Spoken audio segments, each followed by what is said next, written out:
प्रेरणास्पद कथाएं YouTube channel पर मैं धनंजय जैन आप सभी का हार्दिक अभिवादन करता हूं। दोस्तों, छोटी सी कहानी डीजे की जुबानी।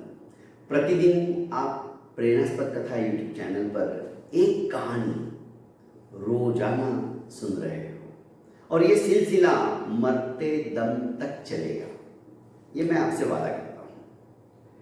आप भी मुझसे दोस्तों एक वादा करो कि ऐसी प्रेरणास्पद कथा यूट्यूब चैनल के लिंक को आप ज़्यादा से ज़्यादा अपनों को फॉरवर्ड करते चले जाओ, क्योंकि ये कारवां मैं चाहता हूँ बढ़ता चला जाए और किसी ना किसी को इन कहानियों के माध्यम से एक अच्छा पथ प्रदर्शित हो जाए। इसके अलावा मेरी कोई अपेक्षा नहीं। और हाँ, मैं पहला यूट्यूबर हूँ जो नासिक के अंदर गूगल भी मुझे पेमेंट देता है इन कहानियों के माध्यम से, और ये पूरा की पूरा पेमेंट हम HIV पॉजिटिव बच्चों को पूरे साल का अनाज प्रोवाइड करने में लगा देते हैं। तो आप भी सिर्फ आपको कहानी देखनी है, सुननी है और लोगों को फॉरवर्ड करना है, पर उसके पीछे छुपा हुआ पुण्य कितना बड़ा है आप सोच भी नहीं सकते। शुरू करते हैं दोस्तों। सहायता कभी भी मौका मिले तो किसी ना किसी रूप के अंदर हमें करते रहना चाहिए।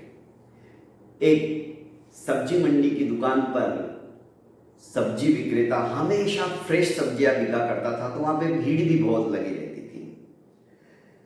मध्याह्न के समय इतनी भीड़ नहीं थी। एक व्यक्ति आया, ऑफिस से जाते जाते सोच रहा था कि घर पे आज सब्जियां लेके जाऊं। बहुत दिनों से बीवी टोक रही है, तुम कुछ बाजार से लेके ही नहीं आते हो, सब्जियां भी मुझे ही लेने को जाना पड़ता है, जबकि तुम्हारा रास्ता ही वो है। सब्जी और फल वाले की दुकान के सामने जैसे वो रुका, उसने कहा कि भाई केले क्या डजन दिए? उसने कहा 20 रुपए, और एप्पल 100 रुपए। जैसे ही वो व्यक्ति खरीदने के लिए पैसे निकाल के देता, इतने में एक महिला आई, उसने भी वही सवाल किया कि केले कैसे दिए? उसने कहा 5 रुपया डजन, और एप्पल 25 रुपया 1 किलो का।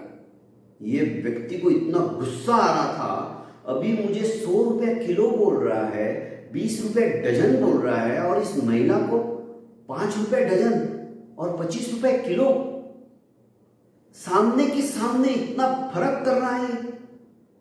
उस व्यक्ति ने इशारे से उसे रुकने को कहा और पहले उस महिला को तोलने के लिए अच्छे अच्छे एप्पल खुद ही छांटने लगा। उसने कहा ठीक है, बच्चे बड़े खुश हो जाएंगे, मुझे एप्पल 1 किलो दे दो और 1 डजन केले दे दो। व्यक्ति ने पैसे लिए और जब वो महिला चली गई तो जो खरीदी करने के लिए व्यक्ति आया था उसे हाथ जोड़कर कहने लगा कि भाई साहब, भगवान साक्षी है, मैं गल्ले के ऊपर बैठा हूं, आपसे झूठ नहीं बोलूंगा, पर मुझे उस महिला के लिए भाव के अंदर ऐसा फर्क करना पड़ा। ऐसा नहीं कि वो भी कस्टमर है, आप भी कस्टमर हो, पर वो महिला असहाय है। लोगों के यहाँ पे बड़ी मुश्किल से मेहनत करके उसको 2 जून रोटी खाने के लिए मिलते हैं, और डॉक्टर ने उसके बेटे को फ्रूट्स खाने के लिए कहा है, क्योंकि वो बहुत ज़्यादा वीक है और अभी अभी बीमारी से उठकर आया है, अस्पताल में एडमिट था। और ये महिला जब से विधवा हुई है, इसका कोई नहीं है। हम लोगों ने, अड़ोसी पड़ोसियों ने जाकर उसे मदद देने की भी कोशिश की, पर वो स्वाभिमानी है, उसने मना कर दिया, मैं ऐसी मांग के खाने वाली नहीं हूं, मैं मेहनत करूंगी, आप मुझे कुछ ना कुछ काम दो, उसके बदले में आप मुझे कुछ सहायता कर सकते हो, ऐसे नहीं। इतनी खुददार है। तो मन हुआ कि ऐसे नहीं तो कम से कम ऐसे तो मैं उसकी मदद कर सकता हूं, सब्जियों के और फ्रूट्स के दाम कम करके, और अभी तो उसको जरूरत है।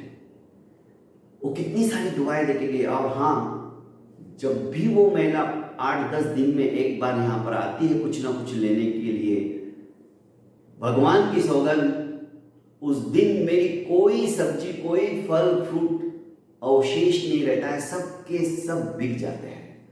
उसका पैर भी यहां पर गिर जाता है मेरी दुकान के सामने, तो मैं धन्य हो जाता हूं। वो बड़ी पुण्यात्मा है, पर क्या करें, सबका अपना अपना नसीब। उसका पति भरी जवानी में उसको छोड़कर चला गया और अब अपने बच्ची के लिए वो दूसरी शादी भी नहीं कर रही है।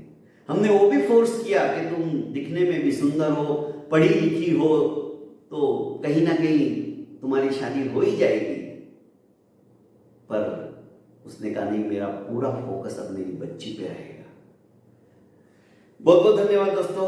कहानी छोटी सी है पर ये कहानी हमें नसीहत देती है। जब भी हमें मौका मिलता है किसी की सहायता करने का और सचमुच में वो असहाय है, तो दोस्तों ऐसे लोगों की सहायता करने में संकोच मत करिए। दिल खोल के जितना हो सके हम उसकी सहायता के अंदर तत्पर रहे। मैं समझता हूँ यही जीवन का रहस्य है, सार है, और हमारा जीवन सफलता के सर्वोच्च शिखर पर पहुंचने का एक रास्ता भी है। बहुत बहुत धन्यवाद दोस्तों। जैसे कि मैंने आपको पहले ही कहा, ज़्यादा से ज़्यादा इस चैनल को सब्सक्राइब कर अपनों को फॉरवर्ड कीजिए। प्रणाम।